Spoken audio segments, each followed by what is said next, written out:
Assalamualaikum warahmatullahi wabarakatuh. Alhamdulillah, nahmaduhu wa nasta'inuhu wa nastaghfiruh wa na'udzu billahi min syururi anfusina wa sayyiati a'malina may yahdihillahu fala mudhillalah wa may yudlil fala hadiyalah. Asyhadu an la ilaha illallah wahdahu la syarikalah wa asyhadu anna Muhammadan abduhu wa rasuluh. Ya ayyuhalladzina amanu ittaqullaha haqqa tuqatih wa la tamutunna illa wa antum muslimun. Amma ba'du. Fa inna ahsanal kalami kalamullah wa khairal hadi hadi Rasulillah sallallahu alaihi wasallam wa syarrul umur muhdatsatuha wa kullu muhdatsatin bid'ah wa kullu bid'atin dhalalah wa kullu dhalalatin finnar. Para pemerhati roja, kaum muslimin dan muslimat, rahimani wa rahimakumullah. Alhamdulillah, segala puji hanyalah milik Allah, Rabb semesta alam. Salawat dan salam atas Nabi kita Muhammad sallallahu alaihi wasallam, keluarga beliau, sahabat beliau, dan umat beliau sampai hari kemudian. Para pemerhati roja, muslimin dan muslimat rahimani wa rahimakumullah, pada kesempatan pagi ini kita kembali bertemu dan akan melanjutkan pembahasan dari buku Mendidik Anak Tanpa Amarah. Kita sampai pada bab pentingnya menjaga perasaan anak. Ada beberapa cara untuk mengungkapkan kasih sayang, cinta. Salah satu di antaranya sudah kita bahas, yaitu memberikan kecupan sayang, mencium anak. Ini dilakukan oleh Nabi, bukan perkara yang tabu. Karena ciuman di sini maksudnya, kecupan di sini maksudnya adalah untuk melimpahkan dan menuangkan rasa kasih sayang kepada anak. Nabi mengatakan, man la yarham la yurham. Barang siapa yang tidak menyayangi, dia tidak akan disayangi. Rasulullah sallallahu alaihi wasallam mencium cucu-cucu beliau dan anak-anak, bahkan dalam satu hadis riwayat Abu Hurairah radhiyallahu anhu, ia berkata bahwa Nabi sallallahu alaihi wasallam mencium Hasan bin Ali, cucu beliau. Lalu Aqra berkata, aku punya anak, 10 orang anak, namun aku tidak pernah mencium seorang pun dari mereka. Maka Nabi berkata kepadanya, man la yarham la yurham. Barang siapa yang tidak menyayangi, tidak akan disayangi. Bahwa memberikan kecupan kepada mereka itu adalah salah satu bentuk kita menuangkan rasa kasih sayang kepada mereka. Dan anak tentunya akan merasakan hal yang sama juga. Dia merasa disayangi, dia merasa didekati, dia merasa dicintai, sehingga akan muncul rasa cinta itu di dalam hatinya. Perasaannya akan menjadi lembut, perasaannya menjadi lunak, dia akan mudah mengikuti kata-kata kita, Nah, demikian. Itu sudah kita bahas pada pertemuan yang lalu. Di antara bentuk cara untuk mengungkapkan rasa kasih sayang dan sangat penting untuk menjaga perasaan mereka adalah membelai anak dengan penuh ketulusan. Di samping kecupan, belayan juga merupakan salah satu cara untuk mengungkapkan rasa kasih sayang kepada mereka. Saat kita berbincang mungkin atau bermain dengannya, maka kita membelai mereka. Dan mungkin kelihatannya hal itu sepertinya sepele. Namun apa yang dirasakan oleh anak ketika ia mendapatkan hal itu dari orang tuanya, bisa jadi melebihi apa yang kita bayangkan.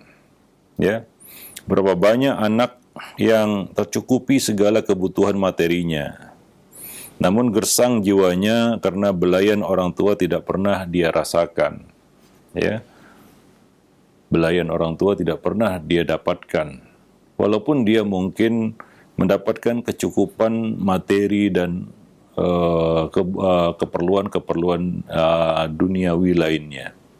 Namun jiwanya gersang, hatinya jauh, karena dia mungkin tidak pernah mendapatkan belayan itu dari kedua orang tuanya. Dia tidak pernah merasakan itu. dia tidak pernah merasakan kehangatan belayan dari kedua orang tuanya. Ya, nah, sayangnya di sini adalah masih banyak orang tua yang kurang menyadari hal ini. Mereka enggan ya atau merasa tidak perlu melakukannya. Bahkan ada sebagian orang tua yang membiasakan anak itu kasar dan keras. Ngomong keras-keras, banter-banter, ya bersikap keras-keras juga kan begitu ya. Ini anak mau jadi apa? Ya. Ya, kalaulah dia tumbuh menjadi pribadi yang keras, tidak ada rasa kasih sayang, tidak ada empati, ya jangan salahkan si anak, karena orang tua yang menanamkan itu kepada mereka. Ya, nah jadi ya perlu dilunakkan, lembutkan hati anak itu dengan cara-cara seperti ini. Ya, karena sebagian orang tua enggan atau merasa nggak perlu. Ya, bahkan anak dibiasakan dengan kekerasan, dijitak kepalanya, dipukul badannya, ditendang tubuhnya, ya. Dibiasakan dengan keras dan kasar seperti itu. Ya. Nah, ini tidak baik. Wah, anak saya anak laki-laki, Ustadz. Ya, walaupun anak laki-laki, Nabi memperlakukan ini kepada anak laki-laki. Ya. Anak perempuan tentunya sang ibu ya tentunya lebih dituntut lagi untuk memberikan hal ini kepada mereka ya. Karena anak perempuan tentunya perasaannya lebih halus, lebih lembut. Ya, nah demikian. Ya, mungkin sebagian orang tua menganggap anak saya kan laki-laki. Ya sudah, kadang-kadang suka membiasakan kekasaran dan kekerasan. Itu salah. Ya, Nabi memperlakukan ini bukan kepada anak perempuan, anak laki-laki yang tumbuh bersama beliau, yang besar di bawah bimbingan dan tarbiyah beliau. Nabi tidak memperlakukan seperti itu, kasar dan keras, supaya ini jadi keras dan kasar juga, begitu maksudnya. Nah, jadi ada asumsi sebagian orang yang keliru gitu. Anak laki-laki harus dikasari. Anak laki-laki harus dikerasi, ala militer kan begitu ya, main tampar, main tendang, ya ada ya, kita lihat orang tua seperti itu dan merasa nggak perlu membelai, mengecup. Anak laki-laki masa dikecup, anak laki-laki masa dibelai, ya. Nah ini pandangan yang keliru, ya. Nah itu tidak dilakukan oleh Nabi. Nabi justru melakukan sebaliknya, ya. Tidak demikian halnya dengan Rasulullah Sallallahu Alaihi Wasallam. Teladan kita di sini bukan manusia siapa dia kan begitu ya. Di dalam bab mendidik ya, yang menjadi teladan kita itu adalah Rasulullah Sallallahu Alaihi Wasallam. Apa yang beliau lakukan itulah yang terbaik, itulah yang seharusnya, ya. Bukan asumsi kita, wah anak laki-laki harus dikasari, harus dikerasi supaya dia jadi keras dan kasar begitu. Supaya dia tidak lembek begitu ya. Tidak juga. Ya, sahabat-sahabat yang dididik, dibimbing oleh Nabi dari kecil dan diperlakukan dengan halus ya. Ya. Tidaklah menjadi lembek ketika mereka dewasa. Contohnya Hasan bin Ali, Hasan dan Husain yaitu cucu Nabi SAW. Demikian juga sahabat-sahabat lainnya yang diperlakukan Nabi secara lembut, halus. Mereka anak laki-laki dan ketika mereka tumbuh dewasa, mereka bukanlah orang yang lemah, salah. Ya, kalau berasumsi bahwa memperlakukan lemah lembut anak laki-laki, nanti mereka menjadi lembek. Enggak, salah itu. Nabi tidak seperti itu. Dan ingat, sekali lagi ingat, yang menjadi acuan kita di dalam bab ini bukan orang lain, si fulan dan si fulan. Siapa si fulan dan si fulan itu? Apakah dia jadi contoh dan teladan kita di dalam mendidik? Jawabnya tidak, bukan sama sekali. Yang menjadi teladan kita di dalam bab ini adalah Rasulullah Sallallahu Alaihi Wasallam. Ya, nah demikian. Karena masih banyak orang tua yang berasumsi seperti itu, ya, dan memperlakukan anaknya keras dan kasar hingga ini akan berpengaruh. Ya, kita mengatakan ya, bahwa perlakuan keras dan kasar orang tua kepada anak laki-laki, apalagi perempuan, ini memberikan pengaruh yang buruk. Ya, jiwa kasar dan keras itu akan muncul satu hari nanti. Nggak ada lembutnya anak itu nanti. Ya, nggak mengerti empati. ya, tegaan begitu. Maka muncul perilaku menyimpang nanti ketika dia sudah dewasa, tegaan, nipu orang biasa, menjolimi orang biasa, karena dia sudah terbiasa dengan kasar dan keras dari kecil. Kita boleh katakan penyakit-penyakit rohani, kejiwaan yang dialami oleh banyak orang ketika dia dewasa, itu adalah akibat perilaku yang dia terima dari orang tuanya waktu mereka masih kecil. Ya, dididik dengan kekerasan dan kekasaran, kan begitu ya. Nah, ini tidak baik. Cara itu tidak benar. Itu salah. Ya. Nah, demikian. Ada yang mendidik anaknya ala militer begitu ya. Ini anak bukan tentara. Tentara dilatih seperti itu karena mereka akan mengemban tugas dan mereka sudah dewasa, bukan anak-anak ya. Itu salah, beda itu. Ya, wallahu a'lam bishawab. Tidak seperti itu caranya. Nabi juga panglima di medan perang. Nabi panglima di medan perang. Ya, tapi ketika berhadapan dengan anak-anak, apakah wah ini harus dengan cara seorang panglima militer begitu? Enggak juga. Salah itu. Karena sebagian orang ikhwah ya, yang notabene pekerjaan mereka militer, polisi ataupun tentara, mendidik anak mereka seperti yang mereka terima di kem latihan, salah. Mereka bukan tentara. Ya, nanti kalau mereka sudah dewasa itu lain cerita. Ya. Tapi ketika anak-anak, mereka adalah anak-anak. Ini yang harus kita perhatikan baik-baik ya. Karena Nabi tidak seperti itu. Nabi juga panglima perang, di medan perang gagah perkasa. Ya. Nah, tapi ketika berhadapan dengan ya anak-anak itu berbeda ceritanya, ya. Tidak seperti itu. Ini anggapan yang keliru. Wallahu a'lam bishawab. Kita dapat melihat bagaimana Nabi menyentuh perasaan anak dengan cara membelai kepala mereka dengan tulus, hingga mereka merasa mendapatkan sentuhan kasih sayang dan kelembutan. Keberadaan anak benar-benar dihargai. Ia merasa orang tua menyintainya, ya, orang tuanya menyintainya dan memberikan perhatian kepadanya. Nah, itu yang perasaan yang dia dapatkan dari orang tuanya. Ibnu Abbas menceritakan bahwa Rasulullah Shallallahu Alaihi Wasallam mengunjungi kaum Ansar, lalu memberi salam kepada anak-anak mereka serta membelai kepala mereka. Ini Nabi, ya, itu tidaklah menjatuhkan wibawa sebagai beliau adalah seorang kepala negara dan panglima perang, ya, yang berada di garda terdepan, di garis depan berhadapan dengan musuh. Ya, tapi ketika beliau berada di tengah anak-anak, maka beliau adalah seorang pendidik yang sangat santun, lembut, dan penuh kasih sayang.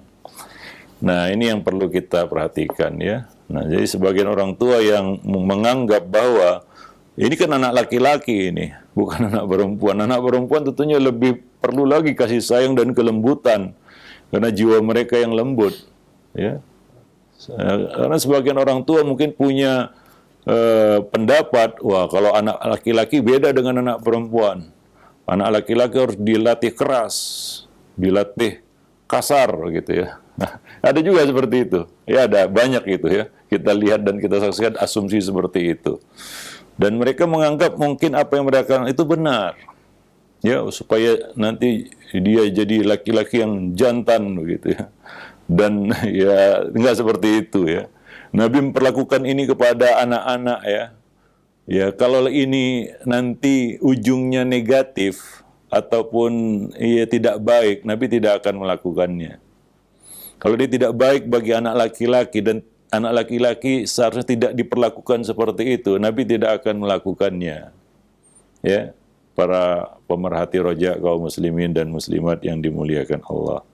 Nah, di samping mengusap kepala, Nabi juga mengusap pipi anak kecil dengan kedua tangan beliau yang mulia. Ya, ini merupakan wujud bentuk mengungkapkan rasa kasih sayang kepada mereka. Dan ini merupakan bentuk perhatian kita kepada anak dan untuk membahagiakan hati mereka. Ya, membahagiakan hati mereka. Mereka masih kanak-kanak, kasihan kan, kecil-kecil sudah diperlakukan dengan kasar dan keras. Ini kecil nggak bahagia, ya tua nanti belum tahu bagaimana nasibnya. Ya, para pemerhati roja kaum muslimin dan muslimat yang dimuliakan Allah. Jabir bin Samurah menceritakan kepada kita ketika dia itu masih kecil waktu itu. Yang kala itu beliau masih kecil, masih kanak-kanak. Jabir menceritakan pengalamannya ya. Aku mengerjakan salat zuhur bersama Rasulullah sallallahu alaihi wasallam. Kemudian beliau keluar menuju rumah keluarga beliau. Dan aku pun turut keluar bersama beliau. Lalu beliau mengusap pipiku. Kemudian ada dua anak kecil yang menghadap beliau. Lalu beliau pun segera mengusap pipi mereka, membelai pipi mereka satu persatu. Jabir radhiyallahu anhu berkata, ketika tangan beliau mengusap pipiku, maka tangan beliau terasa dingin dan harum, seolah baru saja keluar dari tempat minyak wangi. Ya, coba lihat bagaimana Nabi memperlakukan adil anak-anak tersebut dan tidak membeda-bedakan di antara mereka. Dan coba lihat bagaimana Nabi melakukan pendekatan ya kepada anak-anak ini sehingga mereka anak-anak ini dekat dengan Nabi dan Nabi dekat dengan mereka. Ya'lif wa yu'laf. Dan dari situ akan tumbuh ya kita katakan kedekatan, kasih sayang. Ya, dari anak itu kepada orang tuanya juga. Ya, dan ini adalah momen yang diingat oleh Jabir bin Samurah sampai ia dewasa, momen ini. Ya, tentunya hadis ini diceritakan oleh Jabir bin Samurah ketika ia sudah dewasa. Ini menunjukkan bahwa momen itu adalah momen yang sangat spesial dan istimewa, momen yang selalu dikenang ya oleh beliau. Nah, ternyata begitu cara Nabi mendidik anak, begitu cara Nabi bermuamalah dan berinteraksi dengan anak-anak, ya. Nah, demikian. Wallahu a'lam bishawab. Ya mungkin kekerasan dalam hati kita itu mungkin karena perlakuan keras orang tua kita dulu kepada kita. Ya kita yang sudah dewasa hari ini, kadang-kadang hati kita itu keras kan begitu ya. Nggak bisa diomongi juga, dinasihati juga, nggak gampang nerima. Itu mungkin karena, ya, boleh jadi itu karena perlakuan kasar dan keras orang tua sewaktu kecil. Ini menimbulkan trauma tentunya ya. Trauma pada hati gitu. Dan ya tentunya berbeda-beda ya pengaruhnya. Ada yang sangat traumatis ya sehingga mungkin ya dia bersikap kita katakan ingin membalas dendam terhadap apa yang sudah dia terima waktu kecil dari kekerasan dan kekasaran. Ini yang terburuk tentunya kan begitu ya. Ada yang ada pengaruhnya walaupun ya sedikit, tapi itu pasti ada. Ya, nah demikian. Wallahu a'lam bishawab. Beda halnya dengan ya kita katakan belayan, kecupan, ya perlakuan yang menunjukkan kasih sayang dan cinta. Ya para pemerhati roja kaum muslimin dan muslimat. Sebagian orang tua beralasan, oh saya keras dan kasar ini karena saya sayang sama anak saya. Enggak seperti itu. Ya, nah tidak seperti itu juga yang harus dilakukan gitu. Lalu bagaimana anak mengerti kasih sayang kalau tidak dari orang tuanya begitu? Dari mana dia dapat melihat kasih sayang itu? Dari mana dia dapat mengerti kasih sayang dan bagaimana dia bisa menyayangi kalau dia tidak disayangi? Ya mungkin alasan itu bisa dibenarkan, wah saya keras dan kasar ini ya wallahu alam memang apakah itu yang ada di dalam hati ya. Wah saya ini kasar dan keras sama anak saya ini karena saya sayang sama anak saya. Wallahu alam, anak juga nggak tahu apa yang ada dalam hati kita. Ya. Tapi yang jelas yang dia lihat adalah kekasaran dan kekerasan itu. Ya, nah demikian. Wallahu alam bisawab. Nah demikian. Maka jangan buat dia trauma dengan hal-hal yang sebenarnya tidak mereka terima di masa kecil mereka. Ya, masa kecil itu cuma sekali dalam seumur hidup manusia, begitu ya. Nggak akan kembali kecil lagi dia. Anak itu nggak akan kembali kanak-kanak lagi ketika dia sudah dewasa. Maka berikanlah masa kanak-kanak yang terbaik dan terindah untuk mereka. Ya, jangan meninggalkan trauma ya yang membuat mereka mengenang masa kecil itu menjadi benci begitu ya. Mereka mengenang masa kecil, tumbuh rasa benci gitu. Karena yang mereka ingat adalah sesuatu yang tidak menyenangkan bagi mereka. Ya, nah demikian. Wallahu a'lam bishawab. Baik. Nah, berikutnya adalah memberikan sambutan hangat setelah kecupan, belayan. Nabi juga memberikan sambutan hangat kepada anak-anak. Artinya beliau tidak meninggalkan mereka atau tidak menganggap mereka tidak ada begitu ya. Sebagian orang mungkin menganggap keberadaan anak itu seperti nggak ada gitu. Ya, tidak diacuhkan. Ya, Nabi memberikan perhatian kepada mereka. Perhatian itu Nabi wujudkan dalam bentuk memberikan sambutan hangat. Ya, maka awalilah perjumpaan kita dengan mereka, ya, pertemuan kita dengan anak-anak tersebut dengan memberikan sambutan hangat, keceriaan, ya, bahkan canda. Itu anak perlu itu mendapatkan itu dari orang tua, kan begitu ya. Nah, dan ini yang harus kita selalu usahakan, ya, sambutan yang baik pada saat kali bertemu itu akan melapangkan dada anak dan menggembirakan jiwa mereka. Di samping itu akan terbuka komunikasi ya. Ya, kadang-kadang kita yang harus membuka itu. Anak kadang-kadang nggak bisa memulainya, maka orang tua yang memulai. Ya, dengan ya memberikan sambutan tentunya. Nah, kadang-kadang Nabi memberikan sambutan dengan pertanyaan kepada mereka.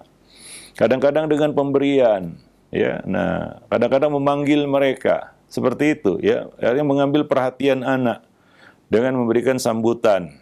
Ya, kadang-kadang kita pasif, kita menunggu mereka mendekati kita.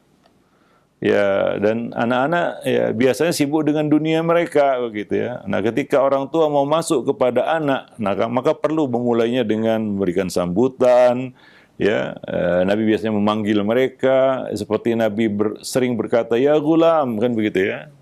Ya gulam, inni u'allimuka kalimat. Ya gulam, ya, ihfadillah yahfazka, kan begitu ya. Nah, ya gulam samillah, ya. Nabi sering memanggil mereka begitu ya, menyeru mereka, ya, bertanya kepada mereka. Ya, nah ini menunjukkan perhatian ya terhadap mereka. Jadi memberikan sambutan untuk ya mendekati mereka. Wallahu a'lam bishawab. Dan ini akan melapangkan jiwa mereka dan menggembirakan hati mereka. Selanjutnya, ini yang kita inginkan sebenarnya adalah dia akan mudah untuk diajak bicara dan berdialog.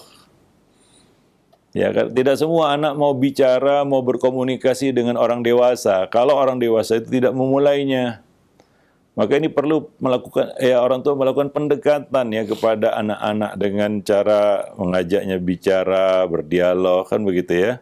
Nah, jika kita mulai itu dengan sambutan hangat, dia akan mudah diajak bicara, mudah diajak dialog, dan ya hatinya akan terbuka. Nah, ini yang penting juga. Hatinya akan terbuka, dia mau terbuka kepada orang tuanya atau pendidiknya. Ini disebabkan karena dia merasakan kenyamanan ya. Ya, karena sambutan yang hangat tadi. Dan ini ya kita katakan sangat penting dalam pendidikan ketika anak itu mau terbuka ya, mau jujur apa adanya berbicara tentang mereka ya, mungkin pandangan mereka kepada ya kita ya. Nah, dengan itu kita bisa tahu ya masalah-masalah yang mereka hadapi. Wallahu a'lam bishawab. Dan selanjutnya dia mau mengungkapkan segala isi hatinya, ya menjelaskan segala masalahnya karena anak-anak juga punya masalah. Dan mungkin dia mau berbicara tentang cita-citanya, kan begitu ya. Dia makan terbuka. Ya, komunikasi itu akan menjadi lancar ya. Maka mulailah dari sambutan hangat. Ya. Nah ya, kalau kita kaum muslimin tentunya jelas ya mengucapkan salam kepada mereka. Maka Nabi mengucapkan salam kepada anak-anak. Nabi pernah melewati rombongan anak-anak ya sedang bermain, Nabi mendekati mereka dan mengucapkan salam. Karena beliau seorang diri, mereka banyak begitu. Yang sedikit memberikan salam kepada yang banyak, kan begitu.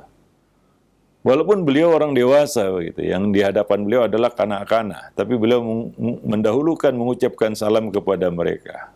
Ini adalah salah satu bentuk sambutan. Nah, demikian, ya. Nah, dan tentunya keterbukaan ini adalah satu poin yang penting untuk kita dapatkan ya di dalam mendidik anak. Susah dan sangat sukar apabila anak itu menjadi tertutup.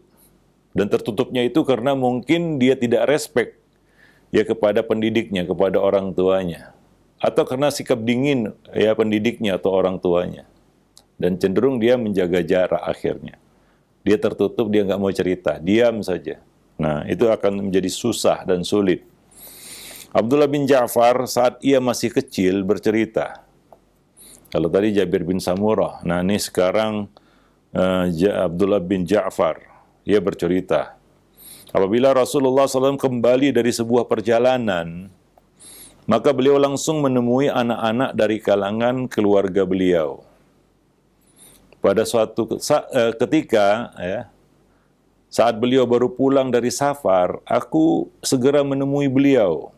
Anak-anak mengerti ini, tahu, ya, mereka mendatangi Nabi. Nabi pulang dari safar. Ya, biasanya Nabi safar juga untuk perang, ya, untuk berperang. Ya. Lalu Nabi membawaku di depan beliau. Lalu datang pula salah seorang dari putra Fatimah, Al-Hasan atau Al-Husain. Hingga akhirnya aku diletakkan di belakang beliau dan kami bertiga memasuki kota Madinah di atas hewan tunggangan. Nah, ini Nabi SAW, ya, mengajak anak itu naik ke atas tunggangan beliau, ya, dan menyambut beliau, ya, menyambut mereka dan mereka menyambut Nabi karena mereka mengerti, ya, karakter Nabi, mereka tahu Nabi. Maka Abdullah bin Ja'far mendatangi Nabi. Ya, kalau kebiasaannya baru pulang dari safar, anak-anak diusir, nggak ada hadiah. Ya, sana, nanti, capek ini. Ya, tentunya anak-anak tidak akan mendatangi kita ketika kita pulang dari safar. Kalau itu kebiasaannya kan begitu ya, nggak mau diganggu, ya alasannya capek kan begitu ya. Tapi Nabi untuk anak-anak, beliau ya menerima mereka. Itu kebiasaan Nabi. Hingga Abdullah bin Ja'far tahu kebiasaan itu. Hingga ia mendatangi Nabi pulang dari safar. Kadang-kadang anak-anak nggak tahu ya pulang dari safar apa begitu. Nah, boleh jadi ini safar ketika Nabi pulang dari sebuah peperangan. Sebagai panglima. Gitu ya. Tapi begitulah Nabi memperlakukan anak-anak. Ya, dengan penuh kelembutan dan kehangatan. Ya, beliau membonceng mereka dan masuk ke kota Madinah bersama-sama. Ya, masuk ke kota Madinah bersama-sama, membonceng anak-anak tersebut. Wallahu a'lam bishawab. Taib, ya. Ini adalah salah satu bentuk yang bentuk kasih sayang ya dan cinta yang perlu kita ungkapkan dengan sambutan yang hangat kepada anak-anak. Wallahu a'lam bishawab. Nah, mungkin ambil di sini materi kita pada kesempatan pagi ini. Ya, berikutnya kita akan masih bicara tentang menjaga perasaan anak dengan bermain dan bercanda dengan anak. Ya, ini bab yang penting juga ya, bagaimana orang tua ya perlu ya kadang-kadang bermain dan meladeni mereka ya untuk bermain bersama begitu dan bercanda gitu ya. Ya, mereka kadang-kadang perlu juga hal-hal yang membuat mereka tertawa, membuat mereka tersenyum ya. Nah, manusia juga ada selera humornya kan begitu ya. Nah, anak-anak juga demikian, dia suka kepada hal-hal yang lucu ya. Maklumlah anak-anak, maka perlu bercanda dengan anak. Dan meladeni mereka untuk bermain bersama. Ini yang dilakukan oleh Nabi dan itu tidak menjatuhkan martabat wibawa Nabi, bukan perkara yang ya kita katakan khawarimul muru'ah, bukan. Yang dapat mencederai muru'ah, enggak. Ya bagi sebagian orang, enggak pantas saya main-main sama anak, lari-lari sana-sini sama anak-anak, enggak. Itu justru dilakukan oleh Nabi SAW. Nanti akan kita bahas itu ya pada pertemuan yang akan datang insya Allah. Pentingnya bermain bersama anak, meladeni mereka bermain, bahkan kita yang mengajak mereka bermain ya lebih-lebih lagi anak yang mengajak kita bermain, ya ladeni dia, ya sebisa kita, ya demikian juga bercanda, ya anak juga perlu canda, ya kita juga kadang-kadang perlu itu juga untuk melepaskan kepenatan jiwa, hati, kan begitu ya, perlu canda, ya dan itu tidaklah negatif selama itu adalah hak. Ya, Nabi berkata, inni la amzah walakin la akulu illa haqqan. Aku juga bercanda dan aku tidak bercanda kecuali mengatakan yang benar. Wallahu a'lam bishawab. Baik, subhanakallah bihamdik asyhadu an la ilaha illa anta astaghfiruka wa atubu ilaik. Alhamdulillah, baik, syukuran jazakallahu khairan atas materi yang telah disampaikan oleh Ustadz di pagi hari ini. Masih dari subtema mengenai pentingnya menjaga perasaan anak dari buku parenting, yaitu mendidik anak tanpa amarah. Mudah-mudahan jadi ilmu yang bermanfaat untuk kita semua. Baik, untuk selanjutnya kami akan ajukan beberapa pertanyaan yang berada di pesan WhatsApp. Mungkin bagi Anda juga yang ingin bertanya perihal pembahasan kita di kesempatan pagi hari ini, Anda bisa mengirimkannya di nomor layanan chat, ya, di pesan WhatsApp. Baik, kesempatan pertama Ustadz, ada pertanyaan. Assalamualaikum warahmatullahi wabarakatuh. Ya Ustadz, apakah anak-anak sekolah yang suka tawuran pada dasarnya dilatar belakangi karena didikan orang tuanya semasa kecil dengan kekerasan, ataukah itu lebih besar pengaruhnya dari teman-teman sekitarnya di sekolahnya walaupun tadinya dia berperangai baik? Ya, dua-duanya tentunya ya punya pengaruh. Pendidikan masa kecil boleh jadi dia anak yang lahir dari keluarga broken home, tidak dapat perhatian dan kasih sayang dari orang tua, atau orang tua mendidiknya dengan cara yang salah, ya, dengan cara yang keras dan kasar tadi. Atau yang ketiga, yaitu pengaruh yang terjadi setelah dia beranjak mungkin remaja, anak remaja. Nah, kadang-kadang orang tua itu justru lengah ya pada saat anak itu menginjak usia remaja. Mungkin entah karena udah capek mendidiknya dari kecil ya, kemudian para remaja ini luput dari perhatian orang tua, merasa tidak perlu lagi dididik, sudah bisa dilepas begitu ya. Padahal tidak, nggak boleh dilepas, mereka harus tetap didampingi. Tapi perlakuannya bukan seperti anak-anak lagi, kan begitu. Nah ini yang kadang-kadang orang tua itu keliru. Ya, maka ada buku yang kita tulis juga, ada apa dengan remaja ya, membangun interaksi positif dengan remaja. Remaja itu unik sebenarnya, satu marhalah fase yang harus dimengerti juga oleh para orang tua ya, karena di situ ada ya apa namanya kita katakan gejolak-gejolak yang kadang-kadang anak remaja itu sendiri nggak mengerti gejolak yang terjadi pada dirinya, dan itu perlu diarahkan oleh para orang tua. Nah, kebanyakan orang tua justru lengah dan lalai ketika anaknya remaja, lalu dia berkata, kamu sudah besar, dilepas. Nah, ini salah. Kemudian dia menjadi mangsa lingkungan dan pergaulan. Ya, dia menjadi korban lingkungan dan pergaulan, alias korban pergaulan. Nah, padahal orang tua ini sudah mendidiknya dengan baik ya dari kecil ya. Begitu remaja dilepas. Ya, nah ini yang keliru ya. Nggak boleh dilepas sebenarnya. Ya, tapi kita harus mendampinginya terus. Ya, mencermati apa perubahan-perubahan yang terjadi pada anak-anak remaja ini. Ya, apalagi remaja zaman sekarang ya. Ya, tentunya lebih besar lagi tantangannya ya, lebih banyak lagi ya kita katakan fitnah-fitnah ataupun bahaya-bahaya yang mengancam mereka hari ini ya. Wallahu a'lam bishawab. Nah, mungkin itu ya, dua-duanya ada peran di situ. Nah, ketika anak itu menyimpang ya dari perilaku yang seharusnya sewajarnya, menyimpang dari fitrahnya ya, menjadi orang yang kasar, keras dan liar jiwanya, ini pasti ada yang salah ini ya pada anak itu. Wallahu a'lam bishawab. Nggak mungkin nggak ada yang salah, pasti ada yang salah. Karena perbuatan itu nggak benar ya, tawuran itu nggak benar, apalagi mengganggu orang, apalagi membahayakan orang, apalagi bukan hanya sekedar membahayakan, tapi bisa menghilangkan nyawa orang. Nah ini nggak main-main, ini serius ya. Orang tua nggak bisa, wah itu dia udah besar dia ya biarkanlah dia berbuat sendiri, nggak, itu salah, pandangan yang keliru. Ya, anak tetap harus ditempel, apalagi zaman sekarang. Wallahu a'lam bishawab. Nah, iya baik, terima kasih banyak atas jawaban dan nasihat Al Ustadz. Dan selanjutnya yang kedua kami ajukan ada pertanyaan. Ya Ustadz, bagaimana cara menunjukkan rasa tidak suka orang tua kepada teman-temannya yang ia bergaul dengannya dan ia suka bawa ke rumah? Apakah kita langsung mengatakannya kepada anak tersebut bahwa kita sebagai orang tua tidak suka kepada anak tersebut, atau bagaimana supaya tidak menyinggung perasaan anak?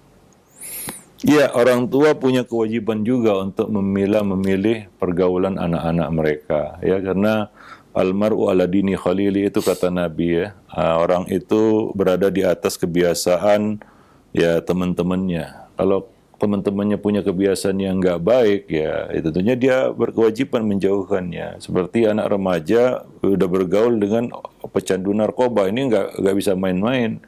Ya, dia harus proteksi itu, ya. Atau anak-anak bergaul dengan anak-anak yang nggak, kurang terdidik dan cenderung liar. Nah, ini juga harus diproteksi, ya. Nah, jangan sampai anak kita jadi korban pergaulan yang tidak baik, yang tidak benar, kan begitu, ya. Sedikit banyak pasti dia akan terpengaruh itu. Ya, pilihlah, ya, makanya ini ya perlu perhatian orang tua yang membawanya ke lingkungan pergaulan yang baik, kan begitu, ya. Memperkenalkan dengan si fulan dan si fulan, dekat dengan si fulan dan si fulan dengan cara yang halus tanpa dia ketahui dan dia sadari bahwa kita telah mengarahkan lingkungan dan pergaulannya, ya. Ya, mengarahkan dia di dalam memilih teman-temannya, begitu. Wallahu a'lam bishawab. Ya.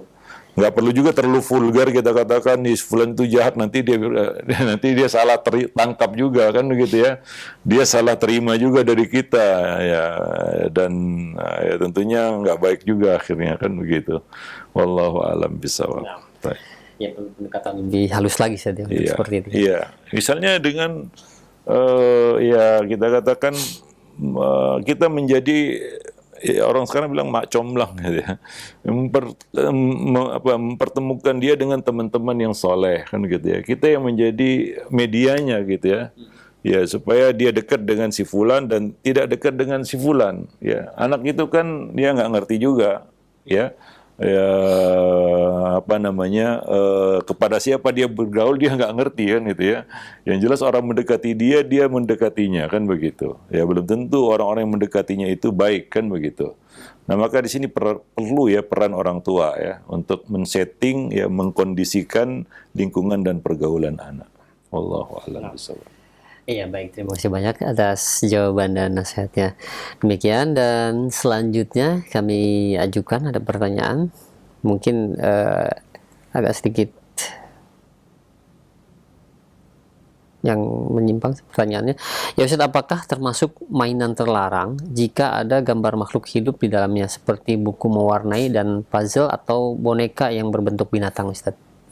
Itu nggak masalah bagi anak-anak sebenarnya, ya. Nabi membiarkan Aisyah bermain boneka, ya. Itu hal yang dari situ Syalbani mengatakan untuk pendidikan anak, ya, tidak mengapa gambar makhluk bernyawa itu, bahkan boneka, ya, boneka makhluk hidup, ya, bukan boneka ya boneka apa begitu, ya. Bahkan yang sifatnya imajinatif, ya, boneka kuda ada sayapnya, gitu, ya. Ya, anak-anak yang seperti itu, ya, anak-anak dengan imajinasi mereka, ya, itu mainan bagi mereka, ya. Nah, demikian juga sahabat ketika melatih anak-anak untuk berpuasa, mereka memberikan mainan, ya, dari bulu, ya. Nah, dan sejenisnya. Jadi untuk anak-anak itu nggak jadi masalah, apalagi untuk pendidikan, ya, itu nggak jadi masalah sebenarnya. Ya, gambar itu diharamkan untuk satu alasan tertentu, kan begitu. Nah, ini berbeda ini, ya. Untuk anak-anak ini, ya, apalagi ini adalah muatannya pendidikan, berbeda. Menjadi agak aneh, ya, anak itu disodori boneka nggak ada kepalanya, begitu, ya.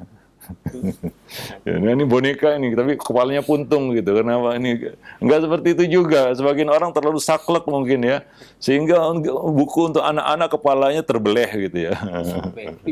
Ya, wajah tanpa ekspresi, gitu. Kadang-kadang lucu juga. Tapi ya, soalnya untuk anak-anak nggak jadi masalah, ya. Untuk anak-anak itu nggak jadi masalah. Ini kan bukan orang dewasa, kemudian gambar itu bisa menjadi suatu pengagungan, takzim dan lain sebagainya. Untuk anak-anak, makanya Syekh Albani membolehkan itu untuk anak-anak, untuk pendidikan begitu ya, nggak jadi masalah juga. Nggak harus juga diblur wajahnya begitu ya, dihitamkan wajahnya, nggak, tanpa ekspresi itu gambar.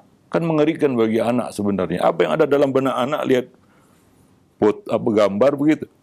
Tapi nggak ada matanya, nggak ada hidungnya, nggak ada mulutnya, gitu, ngeri juga itu ya. Nah, atau gambar ya binatang kepalanya terputus gitu ya. Sebenarnya nggak harus seperti itu juga. Kalaulah demikian adanya, Nabi nggak membiarkan Aisyah bermain boneka, atau minimal bonekanya dipotong kepalanya kan gitu ya, supaya nggak utuh begitu. Ya, itu berlaku untuk hal-hal yang lain. Ya, ini kadang-kadang kita keliru memahaminya, sehingga untuk anak-anak jadi nggak sempurna menerima pelajaran itu. Ya, dia nggak ngerti ekspresi gembira dari gambar yang dilihatnya kan gitu ya, ekspresi sedih, ekspresi bagaimana gitu. Gimana anak itu melihat gambar buku untuk pelajaran mereka, gambar bercerita, buku cerita lah kita katakan ya. Ya, dia tidak mengerti ini orang lagi marah, ini orang lagi senyum, ini orang lagi gimana gitu, karena nggak ada matanya, nggak ada hidungnya, nggak ada mulutnya, nggak ada ekspresinya. Menakutkan sebenarnya. Ya, Ustaz, itu kan nggak boleh. Itu nanti kalau dia sudah dewasa, dia ada perkembangan usia begitu ya. Jika kita mungkin untuk anak yang sudah dewasa, yang sudah 17 tahun ke atas lah kita katakan ya, kita omongin nggak boleh lagi ada gambar yang nggak perlu, dia bisa paham ya. Mau gambar gak ada matanya itu nggak jadi masalah baginya, tapi bagi anak-anak itu agak aneh sebenarnya ya, agak aneh dan ganjil sebenarnya. Wallahu a'lam bishawab. Tapi kebanyakan orang yang buat buku anak-anak membuatnya seperti itu. Saya juga agak paham itu. Ya, ini bagi anak-anak ya, ini kan buku untuk anak-anak, bukan untuk orang dewasa begitu. Apa yang ada dalam benak mereka melihat gambar seperti itu? Apakah penekanannya adalah dia harus tahu saat itu bahwa gambar itu haram? Apakah penekanannya pada anak-anak untuk itu? Atau dia di sini belajar ekspresi dari apa yang dia lihat? Penekanannya apa sekarang? Jadi agak aneh juga kalau buku-buku untuk anak-anak, buku cerita lagi ya hilang semuanya gitu. Menakutkan juga. Dia nggak bisa belajar ekspresi apa ini. Gambar yang dia ini sedang apa gitu, dia nggak paham gitu ya. Apalagi nggak ada kepalanya, itu lebih menakutkan lagi gitu ya. Ada juga ya, nggak ada kepalanya sama sekali gitu ya. Wah.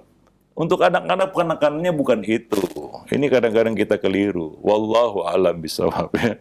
Nah, mohon perhatian juga ya kepada para pendidik dan lain sebagainya. Dan juga para penerbit juga kan. Ya, penerbit yang untuk buku untuk anak ya. Jadi aneh seperti itu.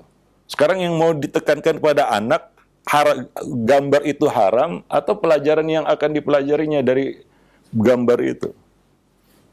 Dan bagi anak tentunya buku bergambar itu lebih menarik ya begitu ya. Pasti itu yang diambil daripada buku tulisan seperti ini. Ini kan untuk orang dewasa. Saya penekanannya apa? Apakah dia harus tahu bahwa gambar itu haram? Apakah masanya untuk menjelaskan itu pada saat itu atau apa? Wallahu a'lam bishawab. Ini perlu dikaji lebih dalam lagi para pendidik dan orang-orang yang terlibat di dalam dunia pendidikan. Untuk anak-anak ya, kita bicara ini untuk anak-anak, bukan untuk orang dewasa gitu ya. Yang memang dia harus tahu bahwasanya gambar itu diharamkan karena alasan ini dan itu. Wallahu a'lam bishawab. Nah, demikian. Baik. Ya, jadi Syekh Albani berdalil dengan kisah Aisyah tersebut yang bermain boneka kuda Nabi Sulaiman ada sayapnya ya. Walaupun kuda itu nggak ada sayap, tapi Nabi membiarkan Aisyah bermain boneka itu. Kalau di dalam buku itu banyak gambar makhluk hidup, sebaiknya jika memang sudah selesai kita tutup saja, karena ada hadis juga yang mengenai malaikat tidak mau masuk. Itu kalau dipajang. Kalau dipajang saja. Bukan. Lain lagi. Ya, lain lagi itu. Iya, juga harus paham juga kan begitu ya. Ya kalau seperti itu Nabi akan membuang boneka Aisyah itu keluar rumah karena akan menghalangi malaikat masuk ke dalam rumah beliau. Sebagaimana ada anjing yang masuk ke rumah kan begitu ya, dan juga ada tirai yang ya itu yang dipajang di pintu begitu ya. Insya Allah. Tapi Nabi menurunkan tirai itu, tapi membiarkan Aisyah bermain boneka di rumah beliau. Iya. Wallahu alam bisawab. Iya. Baik, mungkin sampai di sini dulu pertemuan kita pada kesempatan pagi ini. Mudah-mudahan bermanfaat. Lebih dan kurang saya mohon maaf. Aqulu qauli hadza astaghfirullah li wa lakum sa'iril muslimin innahu wal ghafurur rahim.